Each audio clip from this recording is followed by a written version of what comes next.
सब मामलों के बाद ऐसा लग रहा है कि 500 टाइम की नमाज के लिए भी हाईकोर्ट जाना। आपने ये भी कहा कि 800 सालों से जाएंगे, कब इस पूरे मामले आज हमने बात करी है, पूरे समाज के लोग बिठाएंगे। हमारी जो वेलफेयर सोसाइटी का व्यक्ति है जिसने इंडिविजुअल वहाँ पर याचिका लगा दी थी, हमारे समाज के किसी व्यक्ति को वहाँ पर अधिकृत व्यक्ति को नहीं बुलाया, न मजार कमेटी को बुलाया मुतवल्ली को, न नमाज इंतजामिया कमेटी को बुलाया, न वहाँ पर इमाम को बुलाया, न इधर शहर काजी मुझे बुलाया, क्योंकि यहाँ पर कब्रिस्तान है, 700 साल का कब्रिस्तान है। तो यहाँ पर तो 1991 स्पेशल प्रोविजन एक्ट भी लागू होता है।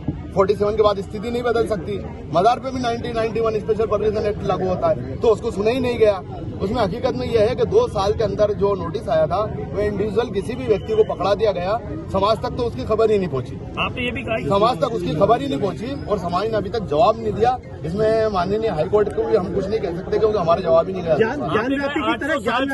ज्ञानव्यापी का मसला अलग है, वो वक्फ बोर्ड की है। यहाँ पर वक्फ बोर्ड प्लस आर्कोलॉजिकल डिपार्टमेंट है। 1958 है जो 1991 बना है, वो 1958 को लेके ही बना हुआ है। मैडम मंगलवार की पूजा का भी आप विरोध करेंगे? नहीं, मंगलवार की पूजा है ही नहीं। आर्कोलॉजिकल डिपार्टमेंट का कागज देख लो। उनकी हमारे पास RTI भी है जो रिपोर्ट लिखी है, उसमें अक्षत और पुष्प लेकर जा सकते हैं। एक शॉर्ट टाइम पॉलिटिकल गेम था, तो जो प्रशासन और पुलिस की लापरवाही से यहाँ पर चल रहा है। आपने लिखा और आर्कोलॉजिकल डिपार्टमेंट की लापरवाही। हाईकोर्ट के फैसले से इत्तेफाक नहीं रखते? नहीं, हम हाईकोर्ट के फैसले से सिर्फ इस बात से इत्तेफाक नहीं रखते हैं कि यहाँ पर एनुअल सर्वे रिपोर्ट मौजूद है 1902-3 की। जब आपके सामने 2003 का एक आदेश है, आप उस आदेश को निरस्त करोगे तो फिर सर्वे का मतलब नहीं रह जाएगा। और जब वो आदेश है तो आप सर्वे नहीं कर सकते, क्योंकि हमारी याचिका चल रही है वहाँ पर जबलपुर हाईकोर्ट में प्रिंसिपल बेंच में। जब एक मामले में कहीं पर याचिका चल रही है तो आप उस मामले को सुन क्यों सकते? काजी साहब, आपने भी कहा है कि 800 मीटर के दायरे में, तो ये जो 800 साल से 50 मीटर के दायरे में कई कब्र भी हैं, आपने कहा क्या उन्हें भी खोदेंगे? ये किस संदर्भ में कहा है आपने? आर्कोलॉजी जो उन्होंने जो वो दिया है, अगर मैं सही नहीं समझा हूँ तो इसके लिए मैं माफी चाहता हूँ, लेकिन उन्होंने दिया है कि 50 मीटर का दायरा। अगर 50 मीटर के दायरे में वो कब्रें हैं तो यहाँ पर हिंदुस्तान का संविधान भी ये बोलता है कि मृत व्यक्ति हो, वो चाहे कितना भी बड़ा अपराधी हो, लेकिन उसके शव का सम्मान करना पड़ेगा।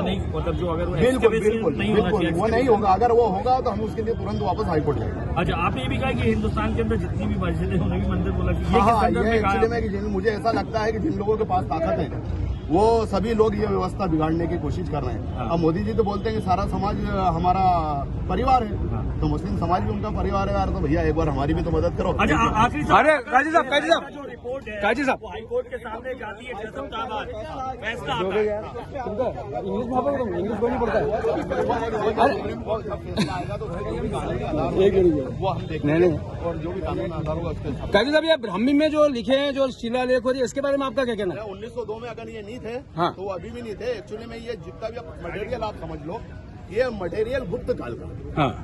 गुप्त काल में जहाँ पर भी जिस जगह भी ये पड़े हुए थे, वो जिसके भी कवर में थे, उसको पैसे लेकर खरीदा गया और वो पैसे का रिकॉर्ड मौजूद है। आप ये बताइए कि भोई कौन थी, माहिया भोई कौन है, पता करो आप, और राधेश्याम मोइया कौन है, उसका पता करो। उन सबसे ये पत्थर खरीदे गए हैं, जितने साफ हुए उतने लगा दिए। और ये हिस्ट्री का तालिब इल्म भी जानता है कि चूंकि यहाँ पर कला प्रेमी जनता रही, नमाज के बाद यहाँ पर खाली हो जाता था, तो जिसकी समझ में आया वो आप मांडो जाइए, आप देखिए वहाँ पर कि कितने नाम खुदे में, तस्वीरें खुदी हुई हैं तिरछुल मंडे में, उस तरह यहाँ पर। अच्छा, एक आखिरी क्वेश्चन ये सद्भावना के लिए, जो बदायूं में जो घटना है उसकी आप निंदा करते हैं क्या? बिल्कुल निंदा करता हूँ। मुसलमानों को हमेशा पीस से काम लेना चाहिए, संविधान से काम लेना चाहिए, और दूसरे लोगों से भी यही अपील करता हूँ कि आप पीस और संविधान से। तो जो आरोपी है उनके खिलाफ आप क्या कहना चाहते हैं? सख्त से सख्त कार्रवाई होना चाहिए। ओके।